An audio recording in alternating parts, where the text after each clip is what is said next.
Hola,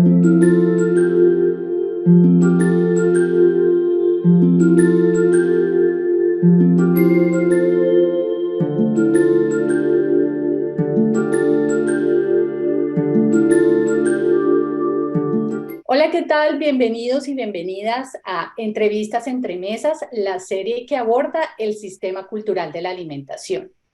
En cada entrega nosotros vamos de manera virtual a sentarnos en la mesa de los comensales, investigadoras o investigadores que estén trabajando con algún tema de la alimentación. Entrevistas entre Mesas se puede seguir a través de la página de Facebook Antropología de la Alimentación más allá de la comensalidad, o pueden seguirnos en el canal de YouTube El Sistema Cultural de la Alimentación.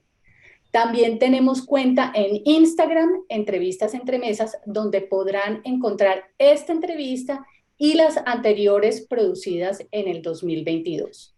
Para este 2023 ya hemos comenzado nuestra cuarta temporada y para el episodio de hoy queremos invitar a la doctora en antropología, Charlene Curiel, que va a abordar el tema de la antropología feminista de las cocinas. También queremos contarles que estamos siendo emitidos por el canal 22 y el canal de la UNAM, gracias al apoyo de la CUAED, que es la Coordinación de Universidad Abierta, Innovación Educativa y Educación a Distancia de la Universidad Nacional Autónoma de México.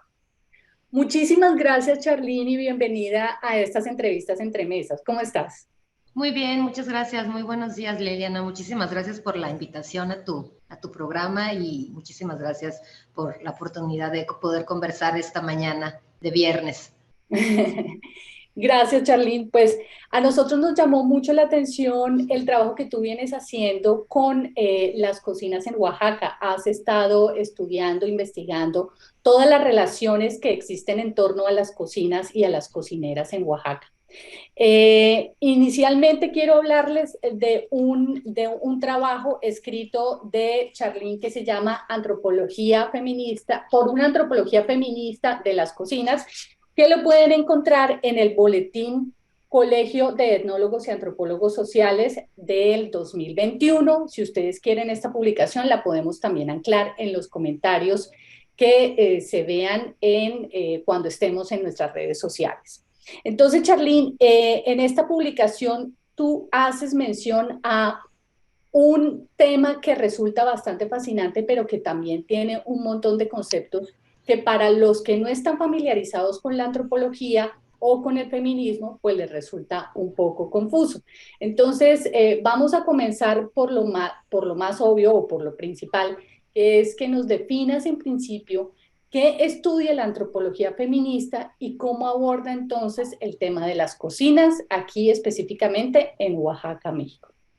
Pues muchísimas gracias por la pregunta y por hacer referencia a esta publicación, que en efecto salió publicada en el boletín del Colegio de Etnólogos y Antropólogos Sociales aquí en México, que justo se convocó en el 2021 un dossier que se llamó La Pregunta Antropológica y las Antropologías Feministas. Y en ese dossier, pues a ese dossier yo propuse una propuesta justamente de empezar a ver la relación de las mujeres y las cocinas desde perspectivas feministas, ¿no? Entonces, la antropología feminista, pues es una antropología que ya tiene pues muchísimos años desarrollándose tanto en México como en otras partes de América Latina. En México tenemos pues emblemas, ¿no? Como Marcela Lagarde, como Marta Patricia Castañeda, ¿no? Que son antropólogas que han desarrollado epistemologías, teorías, enfoques feministas, que obviamente lo que tratan es de subsanar una deuda histórica al interior de la antropología que históricamente había sido hecha con rasgos androcéntricos y obviamente con perspectivas y visiones sexistas y patriarcales, ¿no? En donde las mujeres en los estudios de la antropología pues aparecían siempre como actoras sociales de segunda clase, ¿no? Digamos, o periféricas o marginales, ¿no? La antropología feminista pues justamente se va a proponer darle un tratamiento específico a las condiciones y a las situaciones particulares que viven las mujeres en diferentes sociedades y a desarrollar todo un aparato conceptual pues para entender mejor y hacer inteligible las condiciones de desigualdad, discriminación, injusticias, violencias, marginaciones, exclusiones, pues que las mujeres viven en pues prácticamente todas las sociedades del mundo, ¿no? Independientemente de los rasgos culturales, de las religiones que se profesan, de los sistemas políticos, ¿no? Entonces, en ese sentido, la antropología feminista es una antropología que se hace con mujeres, es decir, no se hace con nadie más, ¿no? Es decir, las actoras, las protagonistas, las agentes sociales que analizamos, observamos, con las que conversamos, con las que trabajamos, pues son las mujeres, ¿no? Entonces, en ese sentido, las antropologías feministas pues han desarrollado y retomado también enfoques que nos permiten, como decía yo, conversar alrededor pues de todas estas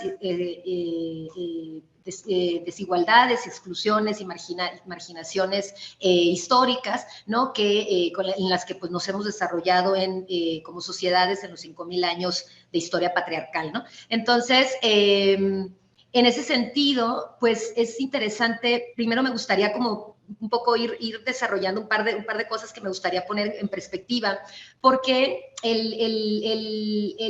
digamos que el vínculo, ¿no?, que hay entre la antropología y el feminismo, pues va a ser un vínculo que va a surgir justamente pues de la experiencia encarnada y situada de las mujeres antropólogas que se empiezan a enfrentar o a observar pues los movimientos sociales de las mujeres, ¿no? Entonces digamos que el feminismo sabemos que son movimientos, bueno, que sobre todo en las ciudades lo entendemos con estos movimientos sociales, ¿no? Que demandan una serie de transformaciones, de cambios, de legislaciones, ¿no? Que lleven a la sociedad una transformación social para lograr mejores condiciones de vida para las mujeres, ¿no?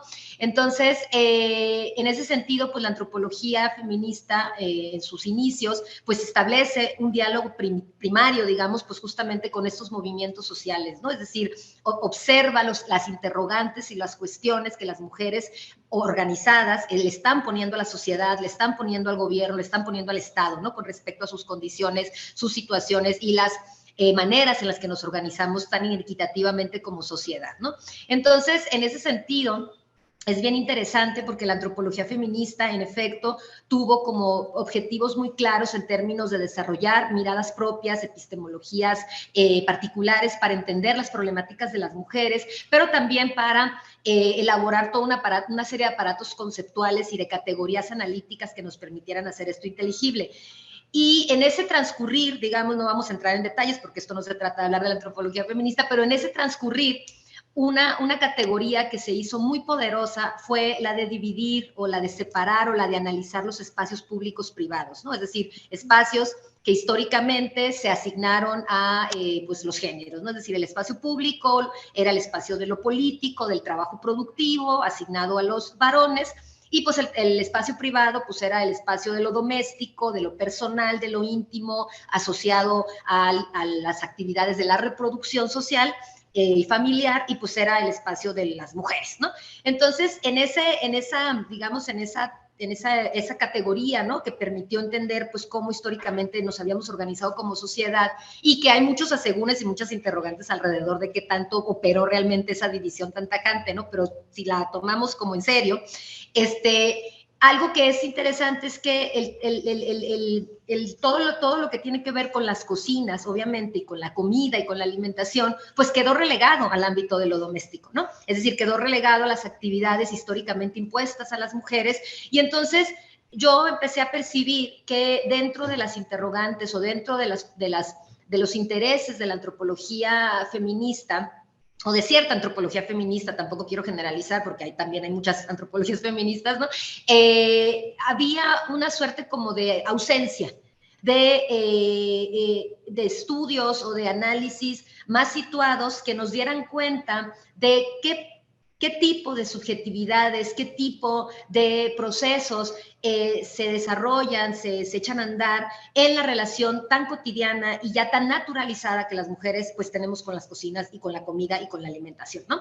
Entonces, digamos que un poco reflexionando alrededor del poco interés que por muchos años tuvieron los temas considerados de índole doméstico reproductivo, pues yo empiezo a ver, obviamente gracias a las influencias que está teniendo muchísimas teóricas feministas que están poniendo en el centro todo el tema de los trabajos, del cuidado, ¿no? De los temas de la reproducción social, ya digamos en esta época de neoliberalismo, ¿no? En esta fase ya del capitalismo neoliberal, pues entonces yo pues me interrogo, ¿no? Alrededor, bueno, ¿y qué pasa, ¿no? En las cocinas, en un lugar además como Oaxaca, ¿no? Que cuando hablamos de alimentación, de comida, de productos endémicos, de dietas tradicionales, pues hablamos de todo un universo. Y Charlina, a mí me recuerda mucho a la publicación que se llama La invención de lo cotidiano, que es como un hito en la sociología y en la antropología,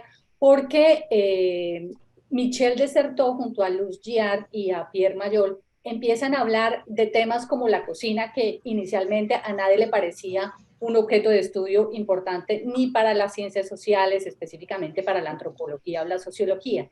Allí empieza, bueno, Luz Giard tal vez en el segundo tomo empieza ya a hacer más evidente todas las relaciones que hay en torno a la cocina y cómo la cocina resulta ser un espacio importantísimo que debe ser objeto de estudio y que no ha sido abiertamente abordado por las ciencias sociales. Desde esa perspectiva, tú también empiezas a abordar la cocina y lo haces desde tres conceptos que son la práctica, el espacio y el conocimiento. A mí me gustaría que nos contaras un poco cómo llegaste a esos tres conceptos y cómo abordas la cocina más bien desde estos tres conceptos fundamentales. Sí, fíjate que voy a contarte voy a contar una experiencia que tuvo que ver con el trabajo de campo y con cómo yo llego a estas temáticas, porque tienen que ver mucho también con cómo hemos visto pues en los estudios de género, ¿no? Esta dicotomía entre lo público, lo privado, lo político y lo doméstico, ¿no? Porque cuando yo, hace muchos años, en el 2021, yo llego a la Mixteca de Oaxaca a hacer el trabajo de campo que iba a derivar en mi tesis de maestría en antropología social. Yo llego justamente pensando en que voy a analizar cómo se están reconfigurando las identidades étnicas y de género en una población en donde las mujeres han estado participando de una organización social y política que está muy, digamos, articulada con los migrantes, las comunidades migrantes en California, ¿no? Entonces, a mí me interesaba ver, pues, cómo toda esta suerte de activismo transnacional, ¿no? Estaba impactando a estas mujeres en sus comunidades de origen. Una situación, pues que yo venía, digamos, de un año de estar en seminarios alrededor, ¿no? Tocando estos temas de la participación política de las mujeres y de sus identidades y de todas estas movilizaciones que además estaban muy en esos años todavía seguían siendo, eran temas de conversación y de discusión y de mucho análisis, justo también inspiradas pues en las mujeres zapatistas, en las mujeres del Congreso Nacional Indígena, ¿no? Entonces eran temas importantes. Digo, siguen siéndolo, pero digamos que a principios del siglo XXI todavía eran temas en donde muchas mujeres de mi generación hicimos tesis queríamos hacer tesis en ese sentido, ¿no? Entonces yo llego a la Mixteca y justo en el momento en el que yo llego, o sea, en los meses que me toca a mí hacer trabajo de campo, pues había habido una suerte de quiebre al interior de la organización, de los liderazgos masculinos, ¿no? Porque eso también es importante, ¿no? Y los liderazgos eran masculinos. Había habido una suerte como de rompimiento, entonces unas mujeres estaban con un líder, otras mujeres estaban con otro líder, pero toda esa efervescencia que unos años antes se había detectado y se había registrado de mujeres que iban a asambleas y que iban a manifestaciones y que se organizaban para digamos, distribuir recursos de un proyecto productivo, etcétera, pues no estaba, ¿no? O sea, es decir, toda esa efervescencia no estaba. ¿Y qué sí estaba? Pues estaban un montón de mujeres que todos los días pues hacían muchas cosas en su casa, ¿no? Es decir, molían las tortillas, preparaban la comida y todo, pero sobre todo se la pasaban en las cocinas de los rituales familiares de otras comadres o de otras vecinas o de otras parientas, ¿no? Entonces, yo tuve que, pues, adecuar un poco, ¿no? Mis meses ahí los tuve que replantear en términos de que si no había ni asambleas, ni reuniones, ni manifestaciones, ni mujeres movilizadas por los líderes políticos, ¿qué sí había? Pues había estas mujeres que por lo menos 1 o 2 veces a la semana iban a estas cocinas, porque una comadre tenía un bautizo, porque otra comadre terminaba su casa y le echaba el techo de cemento, porque otra comadre iba a tener una boda, la hija se le iba a casar. Y entonces yo empecé a seguir a las mujeres y terminaba siempre sistemáticamente en una cocina, ¿no?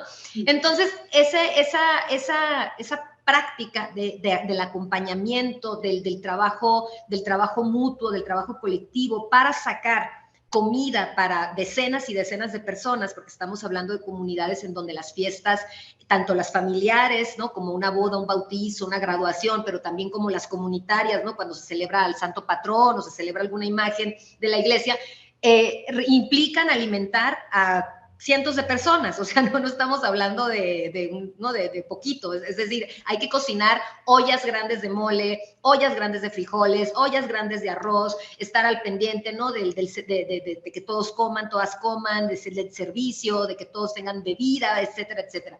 Y todo eso lo hacen las mujeres. Entonces, algo que digamos yo terminé, digamos, ese trabajo de campo con páginas y páginas de un diario que hablaba de lo que sucedía en esas cocinas, ¿no? Es decir, de cómo las mujeres organizaban ese trabajo, a veces con muchos días de planeación y a veces en un momento absolutamente contingente, por ejemplo, un funeral, ¿no? Es decir, se muere alguien e inmediatamente hay que organizarse porque ya va a empezar a llegar las personas a dar el pésame y hay que tener comida, hay que tener café. Y todo ese trabajo, porque es trabajo, ahora lo podemos conceptualizar como trabajo, yo en ese momento no lo identificaba como tal, pero ya ahora con todo lo que sabemos, con todo lo que tenemos como teoría de la reproducción, como teorías del trabajo, etcétera, sabemos que son trabajo.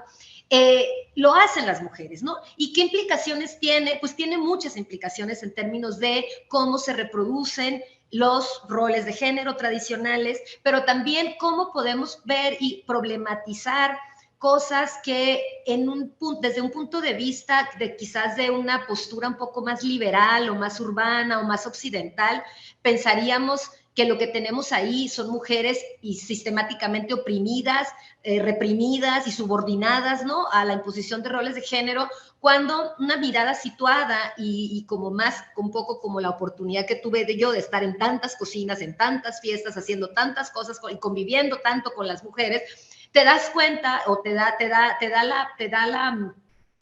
una imagen mucho más compleja de solamente la subordinación versus la emancipación, ¿no? Sino que te da cuenta justamente de que son en las cocinas o son las cocinas unos espacios muy importantes de expresión comunitaria para las mujeres, que si bien en esos pueblos muchas de ellas no van a las asambleas a elegir autoridades o no se proponen para ser autoridades municipales, lo que hacen en las cocinas sí genera una serie de capitales simbólicos y sociales, ¿no? Que ayudan a densificar ideas, a densificar ideas, pero también a materializar lo que las personas entienden por su pueblo o por su comunidad, ¿no? Entonces, en ese sentido, los conocimientos que tienen las mujeres, es decir, en términos de quién hace el mole y cómo se hace, cómo se atiende a las personas, cómo se sirven los platos, porque no es lo mismo el plato de hombre que el plato de mujer, que el plato de niño, ¿no?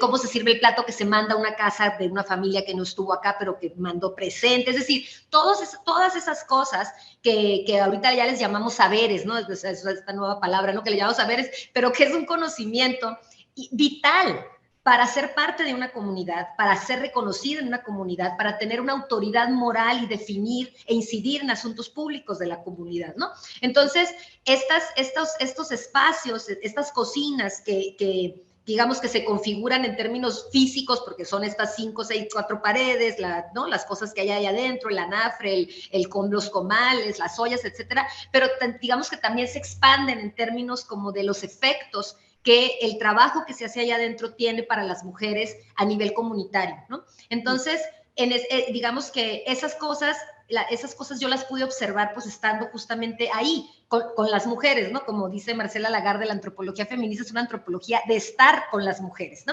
Y conversar y escuchar la manera en la que definen, quién decide, ¿no? Y quién define qué hace qué, cómo se organizan las cosas en términos de las edades, de las generaciones, ¿no? Las relaciones entre mujeres intergeneracionales, también las relaciones, por ejemplo, parentales, ¿no? Es decir, la suegra y la nuera, la madre y la hija, etcétera, la abuela y la nieta, ¿no? Es decir, todas estas cuestiones de parentesco, de relaciones sociales, de redes también familiares y comunitarias, se pueden observar perfectamente en una cocina comunitaria o en una cocina de familia cuando hay una fiesta, por ejemplo, y hay, pues, ¿qué te gusta? 20, 25, a veces 30 mujeres trabajando para sacar, digamos, la comida de ese compromiso en particular, ¿no?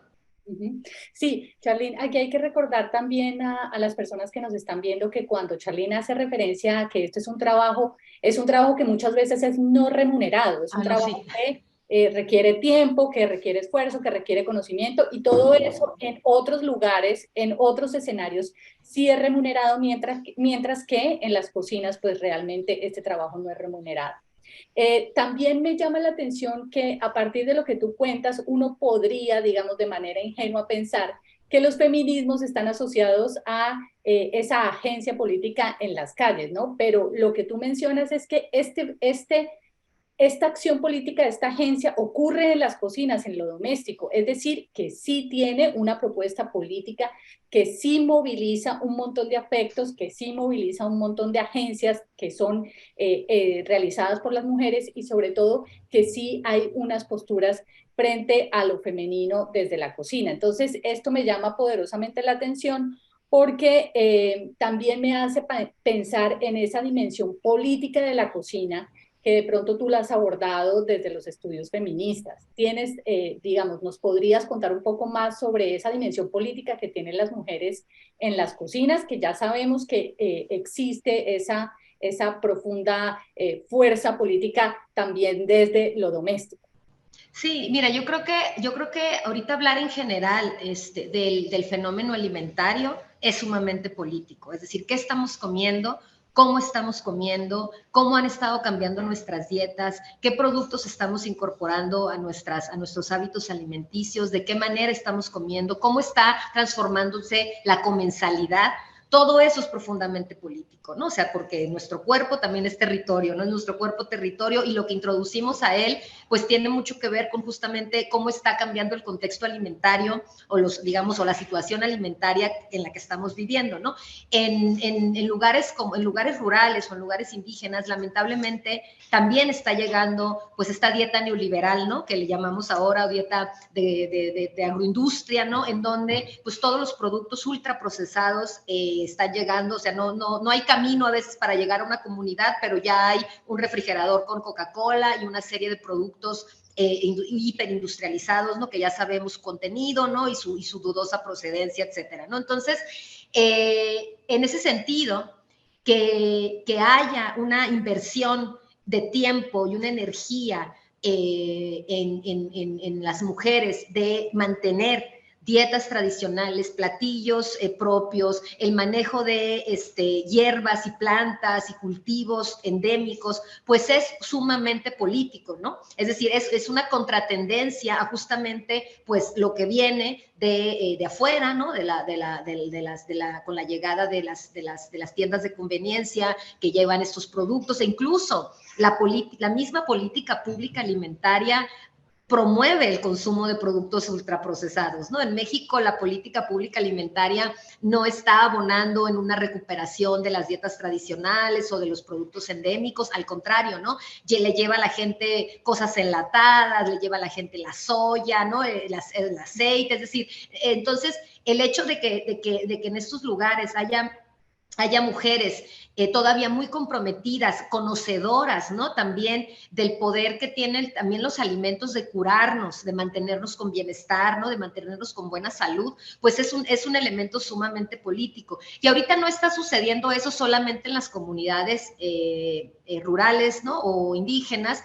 Yo ahora también estoy observando un gran interés en las ciudades alrededor de lo que comemos, especialmente en las mujeres, y ahorita yo en Oaxaca estoy observando también a las mujeres que se identifican y se reivindican directamente como feministas, es decir, dentro de sus prácticas feministas están incorporando la preocupación y la ocupación por comer bien, ¿no? Por comer mejor, o por cuidar su, digamos, una ética de autocuidado que se está reflejando en cambios de hábitos alimenticios, ¿no? En contrarrestar la tendencia de la comida, de los productos ultraprocesados, del veganismo, por ejemplo, ¿no? Hay toda una corriente feminista, antiespecista, ¿no? Que está abogando por las dietas veganas, ¿no? Por las dietas libres de crueldad animal. Entonces, pues todo eso es sumamente político, ¿no? Es decir, si lo ves en su amplia configuración al fenómeno alimentario y ves todas estas prácticas, experiencias y movilizaciones que se están haciendo alrededor de la comida,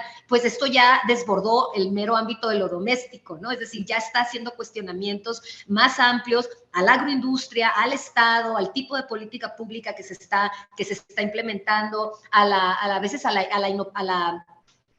inoperancia, ¿no? De algunas legislaciones. Por ejemplo, aquí en Oaxaca tenemos una legislación que se aprobó hace 2 o 3 años que prohíbe la venta de productos ultraprocesados a menores de edad, pero pues es una ley que está en un papel, pero en la práctica esto no opera, y son mujeres las que se han estado organizando para justamente denunciar, pues, y tratar de establecer o de echar a andar otro tipo de estrategias para contrarrestar, pues, los males que el consumo de comida ultraprocesada y de bebidas endulcoloradas, pues tienen la salud de ellas y de sus criaturas, ¿no? Porque ahora tenemos también en México, pues, una infancia muy enferma, ¿no?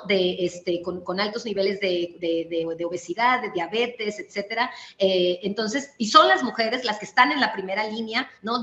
Digamos, de estas defensas y pues resistencias, pero también proponiendo otro tipo de existencias, ¿no? Alrededor de cómo comemos y nos relacionamos con los alimentos. Claro. Ahora, esta oposición de dieta tradicional con productos ultraprocesados no solamente está atentando con una dieta, con lo nutricional, con lo saludable, sino también atenta con lo cultural y lo social. Es decir, que el uso o el consumo de algunos alimentos ultraprocesados puede de alguna manera desplazar unos hábitos alimentarios que ya han sido tradicionales, pero que además representan una comunidad.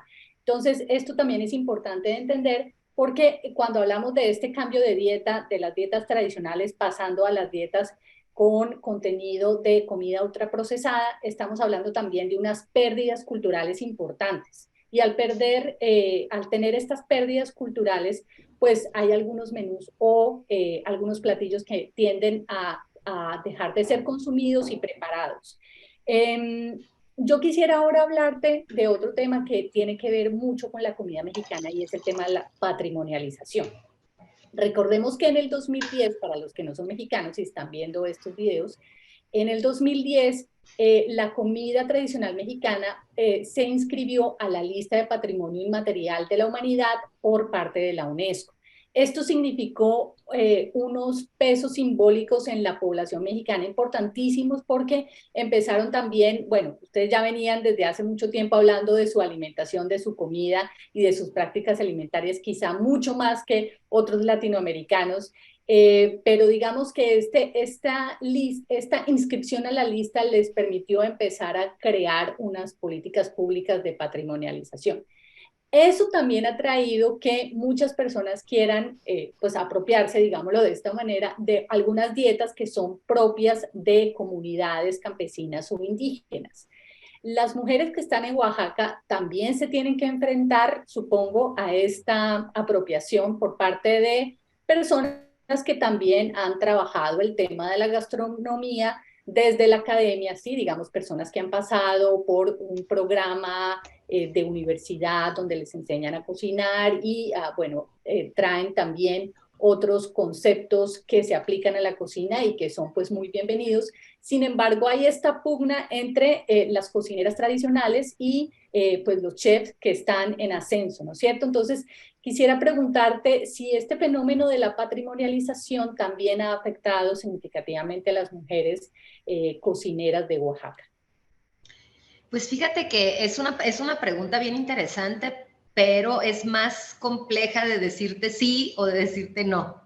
Es decir, la patrimonialización creo que afecta más o está afectando más justamente a las comunidades más, creo yo, que a las cocineras. Quienes, a las cocineras que se llaman tradicionales, porque yo creo que sí hay que hacer una aclaración acá, que cuando yo hablo de las mujeres con las que yo trabajé en la Mixteca, ellas son cocineras y en efecto hacen platillos que se pueden considerar tradicionales, pero ellas no se reconocen ni son reconocidas como cocineras tradicionales, porque esta es una categoría de referencia que creó la misma Secretaría de Turismo, ¿no? Y en el estado de Oaxaca, ¿no? Es decir, empezó a haber una serie de festivales de la cocinera tradicional hace algunos años aquí en Oaxaca, en donde se llamaba, pues, a las mujeres que en sus comunidades eran reconocidas por hacer muy buenos moles, o muy buenos estofados, o muy buenos tamales, o muy buenos pozoles, o qué sé yo, ¿no? Y entonces eran reunidas en estas ferias, ¿no? Aquí en la ciudad de Oaxaca, digamos, las buscaban en todas las regiones. El estado de Oaxaca está dividido en ocho regiones etnolingüísticas y culturales. Entonces las buscaban, las traían aquí, las armaban una feria, y entonces se hace este festival de las cocineras tradicionales, ¿no? Mira, yo no estudio este fenómeno, pero conozco algunos trabajos que se han hecho alrededor de eso, y esto pues obviamente ha generado pues muchísimos conflictos, primero al interior de las propias comunidades, de definir quién es la que va a representar a las cocineras de la comunidad, ¿no? Obviamente ahí hay cuestiones de poder, de favoritismos, de clientelismos, ¿no? De quién es amiga, comadre, quién sabe qué. Es decir, hay toda una serie de dinámicas que se provocan alrededor de definir, pues, quién va a ir a ser la representante del pueblo fulanito de tal, de la Sierra Norte, o de la costa, o de la Mixteca, etcétera, ¿no? Entonces, esa es la categoría de referencia de cocinera tradicional, pues sí ha generado, digamos, una relación como muy ambigua, porque por un lado, sí parece, ¿no?, que la patrimonialización acelera procesos de despojo y expropiación de conocimientos, de recetas, de productos, ¿no? Pero por el otro lado, pues estas cocineras tradicionales de repente tienen una plataforma de mucha visibilidad, de mucho reconocimiento, y ha habido algunas de ellas que hasta ha salido en la portada de Vogue, por ejemplo, ¿no? Entonces, que es el caso de Abigail Mendoza, una mujer que tiene un restaurante aquí en Teotitlán del Valle, y ella se presenta a sí misma pues como una cocinera zapoteca, indígena, con recetas milenarias, prehispánicas, ¿no?, mesoamericanas, etcétera, etcétera, ¿no? Entonces, bueno, ahí hay obviamente una acumulación de capital importante que no es el que manejan las señoras con las que yo trabajé en la Mixteca de Oaxaca, ¿no? Es decir, entonces sí hay, digamos, una cosa ambigua, ¿no? Entre, en efecto, una falta de consideración de repente de muchos chefs, sobre todo muchos chefs aquí en Oaxaca, en la ciudad de Oaxaca, están abriendo restaurantes a destajo, ¿no? Restaurantes de alto, digamos, de alto nivel, para personas que tienen un nivel adquisitivo alto, en donde se ofrecen platillos que se venden así, como tradicionales, ancestrales, milenarios, etcétera, que demandan pues una serie de hierbas, de productos, de tipos de jitomate, de tipos de chile, de no sé qué, que extraen de las comunidades de donde son estos productos originarios, pero que al final estas comunidades reemplazan esta alimentación pues por los productos ultraprocesados, ¿no? Entonces digamos que el intercambio no es muy equitativo en ese respecto, ¿no? Entonces, en efecto, o sea, es decir, probablemente hay comunidades que se están viendo muy beneficiadas por la demanda de cierto chile que hay ahí, ¿no? De cierto producto que ellos tienen muy particular, un tipo de tomate, un tipo de chile, pero al final, digamos, el intercambio, digamos, culinario, ¿no?, o alimentario, pues no es muy bueno, porque son estas personas las que ahorita están entrando a incrementar pues los índices de consumidores de productos ultraprocesados y de bebidas gaseosas endulcoradas, ¿no? Entonces, es un fenómeno que, si bien está quizás trayendo algunos beneficios económicos para la ciudad, sobre todo para la ciudad, porque esos restaurantes están en la ciudad y en algunos municipios conurbados de la ciudad de Oaxaca, pero creo que después, o sea, digamos, si uno le rasca un poquito más, me parece que no se compensa con las pérdidas de conocimientos, de saberes que en algunas comunidades está sucediendo cuando las personas ya dejan de consumir y de producir alimentos endémicos o que habían formado parte de sus dietas, ¿no? Porque cuando un alimento se pierde o se deja de producir para el consumo propio, pues también se pierden una serie de conocimientos y de saberes alrededor de ese alimento, ¿no? Entonces, ahí tenemos pues un despojo, una expropiación también, digamos, pero también pues una pérdida de biodiversidad y de conocimiento y de experiencia alrededor de la alimentación, ¿no? Entonces, sí es una cosa, es un fenómeno que yo creo que va a dar para muchos años de seguir analizando en Oaxaca, sobre todo porque la ciudad se está convirtiendo en una suerte de meca de foodies y de gente de Estados Unidos y de Europa que viene específicamente a comer. Claro, también lo que ha apalancado, lo que ha traído el turismo gastronómico, ¿no? Que son un montón de grupos de turistas que van sin conocer realmente lo que está sucediendo, los contextos históricos y políticos y económicos de cada región, sino que van sencillamente a consumir bien sea alimentos, a consumir platillos, a consumir cultura, pero no hay pues una relación más intensa entre el turista o el viajero con las comunidades que están allí en Oaxaca. Y eso pues se le ha llamado también la turistificación, que es otro fenómeno que la antropología desde otro lado también ha estado abordando. Entonces, pues mira, bueno, ahí nos salimos del tema que tú ya habías manejado, que tú ya has tratado, pero porque asumí ingenuamente que estábamos hablando de las cocinas tradicionales, pero yo quisiera volver sobre lo que tú has trabajado, que es la participación femenina en la política o en el desarrollo, no sé si se puede llamar patrimonial. Es decir, estas mujeres con las que tú has estado, que has acompañado en estas cocinas, ¿tienen alguna incidencia en algún movimiento político o en alguna decisión que los afecte políticamente como comunidad?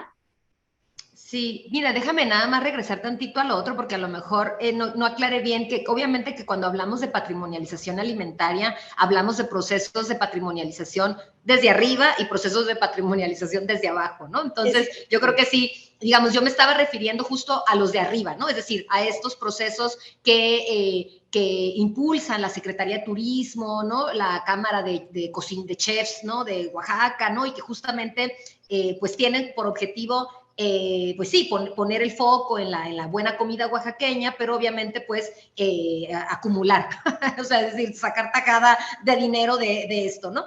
Entonces, ese es el proceso de patrimonialización desde arriba, pero hay un proceso obviamente de patrimonialización desde abajo, menos visible, menos reconocido, con menos reflectores, que es justamente el que deviene de las personas que pues defienden, mantienen, resisten, existen a través de la alimentación que quieren tener y que deciden que es lo propio, ¿no? Es decir, que es lo que los identifica como una comunidad en donde este platillo se hace de este modo, aquí se usa este tipo de chile, aquí se usa este tipo de combinación de especies, de tomate, es decir, ¿no? Entonces ahí es otro proceso de patrimonialización, que a mí son los que más me interesan, más que digamos que los de arriba, que tienen obviamente implicaciones diferentes, ¿no? Entonces, bueno, nada más para comentar.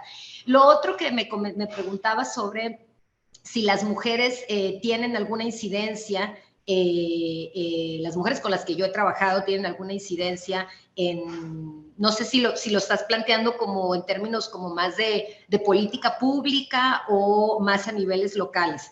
No, yo creo que a niveles locales. Bueno, no sé si exista también a nivel de política pública, pero me da la sensación de que las mujeres que tú has acompañado, pues sí tienen una incidencia tal vez en una vida cotidiana y en la política local, ¿no? No sé si tengas ejemplos, si nos puedas contar tu experiencia allí.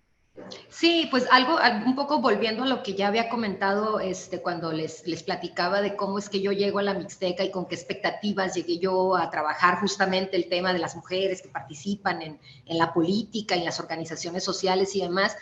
Lo que yo justamente empecé a percibir es que luego también eso es mucho de las cosas que a veces en la bibliografía parece un sentido común, ¿no? De repente se desarrolla un sentido común porque alguien escribió una vez una cosa y de ahí sale como una suerte como de discurso generalizado que generaliza y dice, las mujeres indígenas no participan en la política de sus comunidades, ¿no? Entonces, hay toda esta insistencia de las mujeres que no somos indígenas y que no vivimos en esas comunidades, de que las mujeres deben de participar en la política de sus comunidades, ¿no? Sin preguntarles si ellas quieren, si les gusta la idea, si les parece, ¿no? O sea, nosotras queremos que ellas participen e incidan en la política de sus comunidades, ¿no? Entonces, en esta lógica también de seguir distinguiendo de manera muy tajante, ¿no? Y dicotómica qué es la política y qué no lo es, ¿no? Y qué es lo otro, lo doméstico, íntimo, personal, etcétera, etcétera, ¿no? Entonces, cuando yo llegué a la Mixteca y justo después revisando trabajos que han estado publicando otras colegas que han hecho trabajo, por ejemplo, en la región de los Mijes, en los pueblos Mijes o Ayuk, he encontrado coincidencias en el sentido de que justamente las mujeres, o sea, justo porque hay una manera distinta, ¿no? De ver muchas cosas, empezando por la democracia, ¿no? Empezando por los entendimientos de la democracia, ¿no? Y de lo que es pues lo que para nosotras es participación política y que para ellas en realidad es estar en la comunidad y cumplir con ciertos imperativos morales que la comunidad demanda para ser parte de esa comunidad, ¿no? Entonces, yo lo que percibí es que cuando, en efecto, las mujeres dedican muchísimo tiempo e invierten muchísima energía vital en estar en las cocinas, preparando, ¿no? Estos alimentos que se van a convertir en la comida festiva o en la comida cotidiana, ¿no? Es decir, eso también es, o sea, no es que todos los días están en las fiestas, digo, las cocinas de las familias generalmente también siempre están muy ocupadas, pues porque hay que alimentar a la familia, y en estos pueblos sabemos pues que las familias no son chiquitas, ¿no? O sea, son familias extendidas, vive la abuela, el abuelo, la hija, el esposo, los nietos, es decir, ¿no? Entonces hay que cocinar para mucha gente siempre, casi siempre todos los días, ¿no? Entonces, es que lo que me di cuenta es que esta inversión, esta manera de involucrarse en esos trabajos, en estas labores, que además son de mucho tiempo, ¿no? Porque estamos hablando de que preparar un mole de una boda son 3 días de trabajo, ¿no? Es decir, es desvenar chiles, preparar recaudos, tostar cosas en el comal, o sea, estamos hablando de 3 días, 4 días de mujeres rigurosamente reunidas en cocinas de las 8 de la mañana a las 6 de la tarde, ¿no? Entonces, pero todo esto se va traduciendo en las maneras de relacionarse al interior de las comunidades en capitales. Decía yo hace ratito, ¿no? En capitales simbólicos. Y estos capitales simbólicos, justamente en la transición, digamos, de los finales de los años 90, principios de los 2000, en donde se va a empezar a poner un foco muy específico en la participación política de las mujeres indígenas, ¿no? De las mujeres en el campo, las mujeres rurales, etcétera. Yo empecé a identificar que esta manera digamos, de involucrarse con la comunidad desde las cocinas, a muchas de estas mujeres les redituaban en recursos simbólicos que después eran usados justamente para incidir en asuntos comunitarios, ¿no? Es decir, cuando justamente a finales de los 90 que se empieza a poner en el centro de la discusión esta problemática sobre pues la participación de las mujeres indígenas, ¿no? Porque las zapatistas lo traen a colación, el Congreso Nacional Indígena, con las mujeres de la CONAMI lo ponen otra vez a discutir. Entonces lo que vemos es cómo para ellas, o sea, en estas comunidades, hacer este tipo de involucramiento, o sea, involucrarse con la comunidad de esta manera, les permite tener una legitimidad y una autoridad moral que las habilita para poder, digamos, participar o estar o tener una presencia y una voz en el espacio que consideramos lo público, ¿no? Es decir, lo comunitario, ¿no? Las asambleas, la elección de autoridades, opinar sobre alguna obra que se quiere hacer en la comunidad, en dónde se va a invertir cierto dinero, qué tipo de arreglo se le va a hacer a la iglesia, o sea, si se va a recibir o no se va a recibir apoyo de cierto partido político, ¿no? Es decir, de ese tipo de cosas pueden tomar parte estas mujeres siempre y cuando tengan en su antecedente, en su experiencia, el haberse involucrado en la comunidad haciendo este tipo de cosas, es decir, participando en las cocinas, que en estos pueblos se dice acompañar, ¿no? Es decir, ir a acompañar a una comadre es ir a ayudarla a sacar adelante su compromiso con respecto a lo que hay que dar de comer, ¿no? Y a servir a los invitados y a las invitadas. Entonces, esto a mí me parece muy interesante, ¿no? Porque forma parte como de una manera muy distinta, pues, de percibir ¿no? Que las actividades de la cocina, pues no necesariamente son ni actividades, digamos, que oprimen necesariamente y siempre a las mujeres, ¿no? O que reproducen sistemas de opresión, sino que hay casos, como que yo observé en la Mixteca y que han observado otras colegas en otros lugares, en donde justamente participar intensamente de las cocinas, ser una cocinera reconocida en términos del sazón, ¿no? Ay, a fulanita le queda muy bien su mole y de hecho queremos ir a esa boda porque sabemos que el mole lo va a hacer fulanita, que sabemos que va a hacer muy buen mole o muy buen chile ajo o muy buenos frijoles. Esa señora va a tener una voz en la asamblea y la gente la va a escuchar, ¿no? Es decir, es una mujer que se le reconoce, no nada más el hecho de que cocine y cocine bien, sino de que conoce toda la lógica comunitaria, ¿no? Es decir, conoce cómo nos relacionamos entre nosotros al interior y por lo tanto se asume que lo que propone es algo para garantizar el bien colectivo, ¿no? Entonces, algo que parece como muy, digamos, como muy, pues a quién le importa que el mole esté, o sea, no, a quién le importa quién hace el mole, en un lugar como este se torna, estas mujeres se pueden tornar actoras políticas importantes y de hecho a mí me tocó justamente ver a varias en esos dos papeles, ¿no? Es decir, estar organizando una cocina y después estar en una asamblea incidiendo en la toma de decisiones importantes para la comunidad. Genial.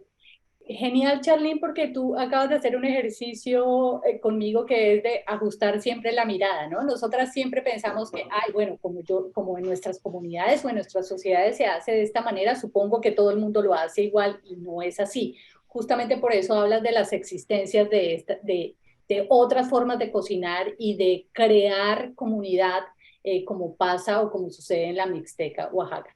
Y ahí yo te voy a preguntar un tema ya un poco más personal, dirigido hacia lo profesional también, es cómo nosotros los antropólogos vamos a estas comunidades y llegamos con ciertas miradas que después nos toca como ir desestructurando, ¿no? Para irnos acomodando, porque esa mirada, así como la llevamos, seguramente va a incidir de mala manera en abordar unos estudios, pues digamos, más profesionales o para generar más relación con las personas a las que nosotros estamos acompañando.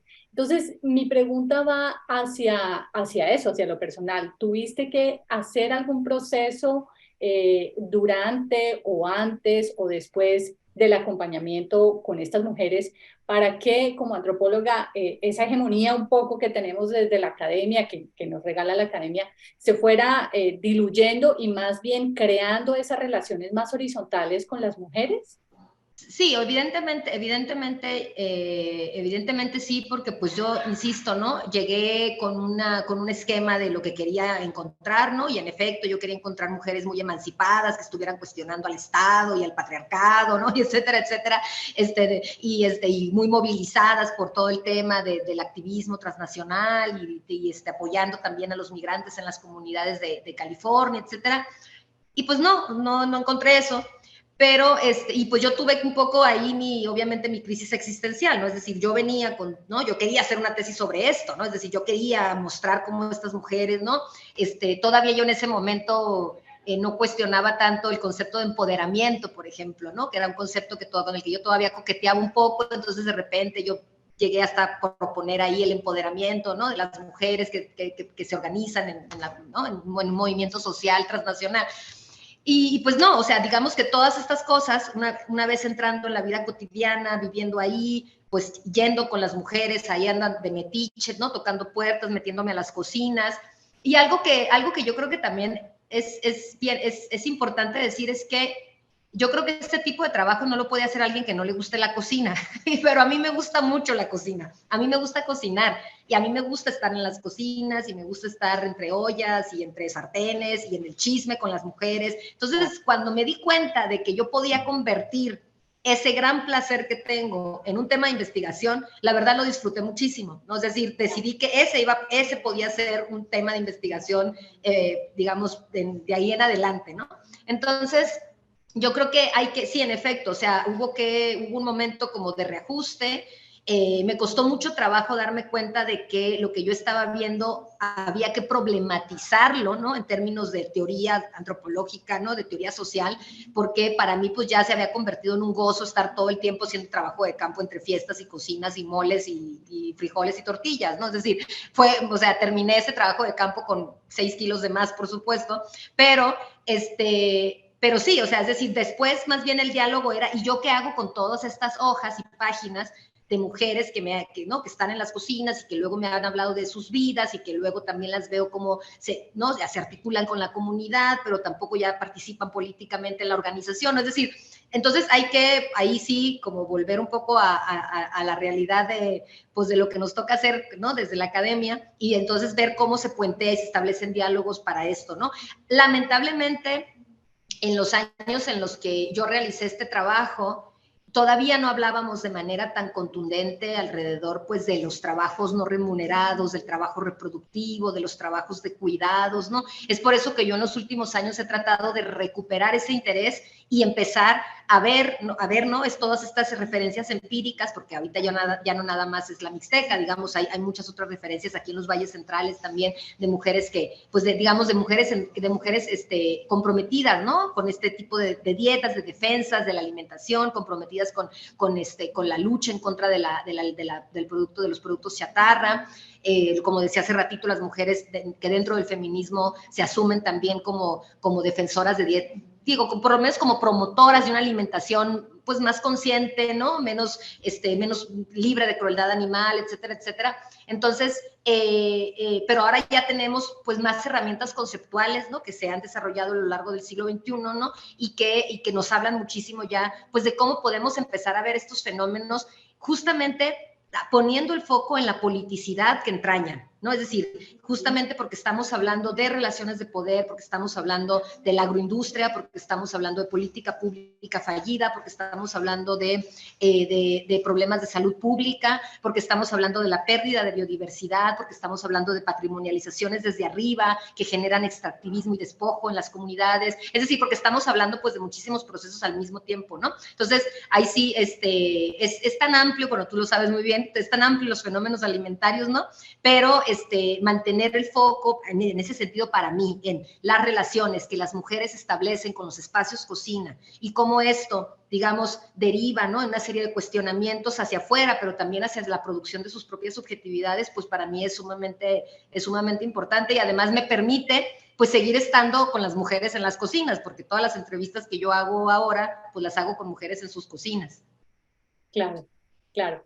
Y yo quisiera, bueno, ya para ir cerrando este espacio, preguntarte por una idea que tú tienes, no sé si esto vuelva a lo mismo o a ser repetitivo.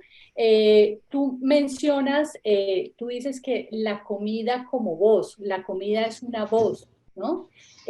Cuando escribes esta frase en tu paper, ¿a qué se refiere la comida como voz? ¿No? Porque la comida, pues resulta, uno se imagina la materialidad de la comida, ¿no? El platillo o el ingrediente, pero la voz es algo un poco más opuesto a la materialidad. Entonces, en ese sentido, ¿a qué hace referencia cuando mencionas la comida como voz? Mira, esa noción no es mía, yo la estoy citando casi estoy segura que si no es de Meredith Abarca, es ahorita, no sé si es de Carol Cunningham, pero es una de las autoras que yo cito en ese trabajo y que permiten justamente ir haciendo una suerte de genealogía de cómo los estudios de la alimentación o de la comida, ¿no? Que en inglés no hay distinción porque se llaman food studies, ¿no? Es decir, no hay distinción entre alimentación y comida y cocina, ¿no? Es decir, food studies pues es prácticamente todo, pero cómo los food studies empiezan a dialogar con las perspectivas feministas, ¿no? Y muchos de estos trabajos que yo recupero en este artículo para ir dando cuenta como de esta genealogía y cómo se van generando estas relaciones entre teorías feministas y estudios de las cocinas, algunos de los trabajos que yo cito son sobre todo con mujeres, digamos, racializadas, ¿no? que están en Estados Unidos, ¿no? Mujeres latinoamericanas, mexicoamericanas que están en Estados Unidos y que de las que se asume, ¿no? Porque eso habría que verlo, qué pasa con las mujeres norteamericanas, blancas, urbanas, no sé, porque la verdad yo sé poco, ¿no? De cuál es la relación que tienen estas mujeres con sus cocinas, pero pues las latinoamericanas, sabemos, las mexicanas se asumen, las mexicoamericanas pues se asume que son mujeres que en Estados Unidos pues todavía tienen una relación con sus recetas, con sus cocinas, ¿no? Con su, con la sociabilidad o la comensalidad, ¿no? Que quieren mantener, de que comer en familia, etc. Seguramente todo eso está cambiando y no hay que generalizar tampoco, pero en uno de estos textos que yo reviso y que yo cito en el trabajo de La cocina como voz, justamente lo que está haciendo referencia a la autora es cómo las maneras de hacer de comer, la importancia, la inversión, la energía vital que las mujeres empeñan en mantener, digamos, o en tener una comensalidad, que a lo mejor ya ni siquiera es de dietas tradicionales, ponle tú que ya también hay Coca-Cola y hay McDonald's y hay quién sé qué, pero digamos que eso nos está hablando justamente pues de un proceso de subjetivación, ¿no? Es decir, nos está hablando de cómo las mujeres se producen también, digo, obviamente hay relaciones estructurales y regímenes de poder, etcétera, pero cómo también ellas se posicionan, ¿no? Frente, pues, a las cuestiones alimentarias, a las cuestiones de la comida, ¿no? En su relación con estas comidas que, pues, a lo mejor para sus madres y sus abuelas eran muy importantes, pero ya ellas no las pueden preparar igual porque no tienen tiempo, porque no están los ingredientes a la mano, porque no es la temporada, porque a sus hijos ya no les gusta esa comida, es decir, pero cómo entonces la comida como voz está reflejando justamente también estas tensiones y contradicciones que muchas mujeres que son migrantes, que se enfrentan a contextos distintos, ¿no? En donde pues la comida también a veces es muy diferente, ¿no? Y hay que hacer una serie de negociaciones, ¿no? Y esas negociaciones también cómo se expresan en la subjetivación de mujeres pues migrantes que además de empezar a comer otras cosas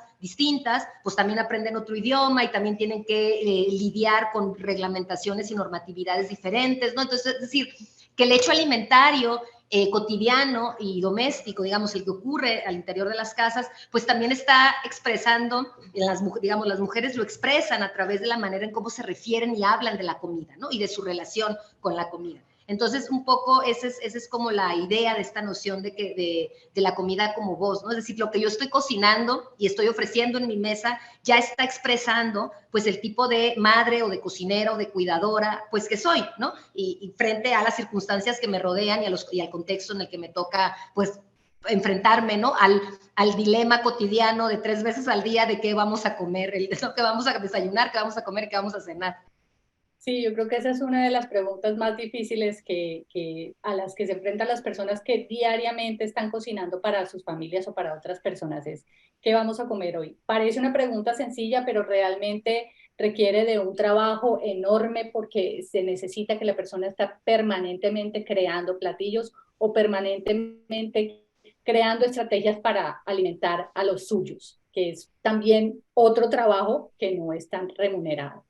Charlene, ya vamos llegando al final de esta entrevista y antes de terminar, a mí me gustaría que tú invitaras a todas las personas que están viendo esta entrevista a que cuentes cuáles son tus redes sociales, a que te sigan, a que te vean, a que te escuchen en el podcast. Creo que has trabajado también con temas de podcast, entonces nos gustaría mucho que compartieras cuáles son tus coordenadas en redes sociales para que te sigamos. Ay, mira, yo soy una mujer análoga del siglo XX, entonces solo tengo Facebook, soy malísima, no tengo otra cosa, o sea, todo lo tengo en Facebook con mi nombre, obviamente tengo mi perfil de academia, en donde están todas mis publicaciones pues, recientes y un poquito más antiguas, ahí se pueden encontrar, además del artículo al que estás haciendo mención, la presentación que hice de un dossier temático sobre mujeres y cocinas en Oaxaca, que lo editamos en el 2020 para la revista Cuadernos del Sur, y ahí hago una presentación a 5 artículos de reciente, digamos, creación, hechos por investigadoras y un investigador muy jóvenes, productos de tesis realizadas justo sobre las relaciones de las mujeres y las cocinas en Oaxaca. Entonces, yo hice la presentación, yo hice la selección de textos y pues el número quedó muy bonito, eso lo pueden encontrar ahí. Y también algunos capítulos en libro que han estado, pues que tratan, ¿no? El tema de lo alimentario, de las cocinas.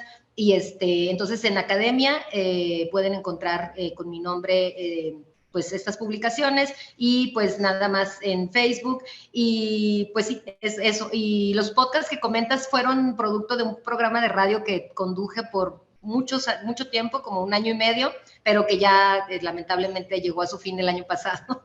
Pero muchas gracias por recordarlo, Liliana.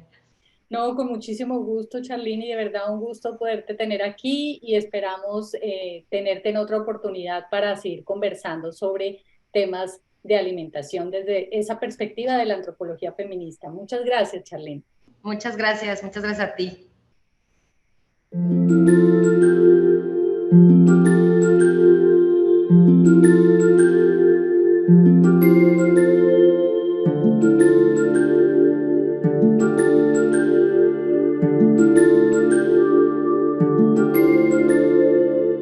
Thank you.